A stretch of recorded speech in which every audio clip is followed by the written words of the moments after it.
Bonjour et bienvenue dans la chaîne Mathématiques Science. Aujourd'hui, je vais vous présenter et expliquer une nouvelle vidéo qui est une vidéo exercice sur tout simplement repérer un point dans un repère orthogonal. Alors donc, on peut rappeler justement de quoi il fait un repère orthogonal. Tout simplement, un repère orthogonal, c'est quoi? C'est deux axes, ok, qui se coupent en un seul point. Donc l'origine, qui se trouve d'ailleurs à 0 par convention, ok. Et du coup, comme vous pouvez constater, le point qui est l'origine, et bah du coup, est perpendiculaire, ok. Donc lorsque les deux axes se coupent sur le point O, et bah du coup c'est perpendiculaire, ok. Les deux axes se coupent perpendiculairement à ce point O, qui est l'origine donc de notre repère orthogonal, ok. Et bien sûr, comme d'habitude, il y a toujours un sens. C'est comme un peu, si vous voulez, la droite graduée. Sauf que bah il y en a deux, ok. Là, cet axe-là, on appelle ça l'axe des ordonnées. Et cet axe-là, on appelle ça l'axe des abscisses, ok.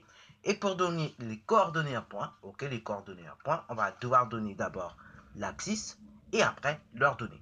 Donc sur ce, donc, je te laisse mettre ta vidéo en pause pour essayer de déterminer tout simplement les coordonnées du point A, B, C et D. Ok. Donc sur ce, je te laisse mettre ta vidéo en pause pour essayer de déterminer les coordonnées de ces points. Ok. Donc là, je suis en train de grossir pour que tu puisses bien mettre ta vidéo en pause. Sur ce, donc, tu peux mettre ta vidéo en pause. Bon, sur ce, donc, correction. Alors, donc là, surtout, tu peux mettre ta vidéo en pause si tu n'as toujours pas compris qu'il fallait la mettre. Ok. Et donc, effectuer l'exercice qui est très simple. Et bah, c'est repérer, si tu veux, la position de ces points qui est appelé coordonnées. Donc du coup, comme on a dit, et bah, pour déterminer les coordonnées de chaque point, ok, on va devoir déterminer l'abscisse et après l'ordonnée. Donc du coup, ça donne quoi? Et bah, ça donne tout simplement les coordonnées du point A. Donc là, on va déjà déterminer les coordonnées de notre point A, ok. Donc déjà, pour le faire, il va falloir qu'on écrive A. Après, donc, on va ouvrir la parenthèse. Je vais indiquer l'abscisse, ok, cet axe-là. Donc là, l'abscisse du point A est 1,5. Pourquoi? Parce que tout simplement, je me suis servi de mon unité de longueur. Donc là, pour passer de 0 à 1, il me faut tout simplement deux carreaux. Donc, entre chaque carreau, il y a 0,5.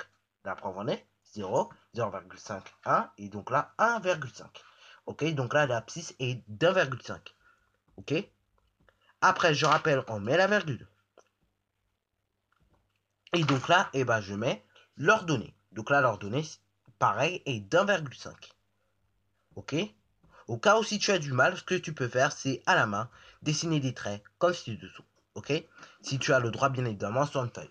Donc là, tu dessines des traits comme ça, qui se coupent perpendiculairement également au point A, et donc qui touchent eh ben, tout simplement, comme tu peux le voir, l'axe des abscisses et l'axe des ordonnées. Et donc là, tu peux déterminer facilement comme ça les coordonnées de chaque point. Bon, maintenant, donc, on va déterminer les coordonnées de notre point B. Ok. Donc d'abord, on repère l'abscisse, ok, comme ci-dessous.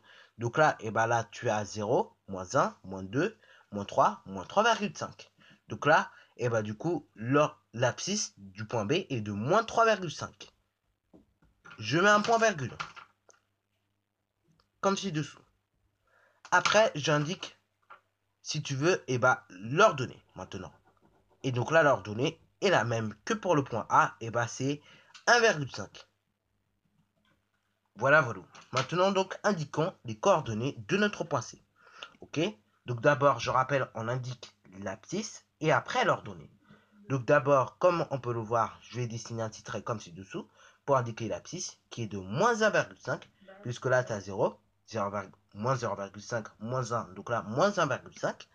Donc là, l'ordonnée est de moins 1,5. Après, je rappelle, on met un point virgule, ok. Et donc là, j'indique, eh ben, tout simplement l'ordonnée, puisque j'ai indiqué l'abscisse. Et donc là, l'ordonnée est de moins 1, moins 2, moins 3. Donc là, j'indique moins 3.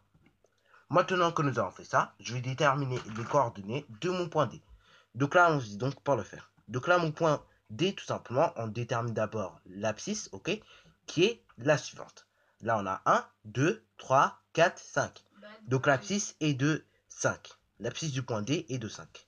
Et par contre, l'ordonnée, ok, n'est pas la même, ok. Donc là, on peut le regarder, ça fait moins 1 et moins 2, ok. Donc là, du coup, l'ordonnée est de moins 2.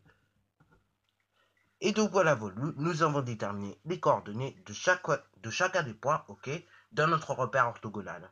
Sur ce, donc la vidéo est finie. Alors si tu as bien aimé, n'hésite surtout pas à liker, à commenter et surtout bonne réussite à toi en mathématiques et en sciences.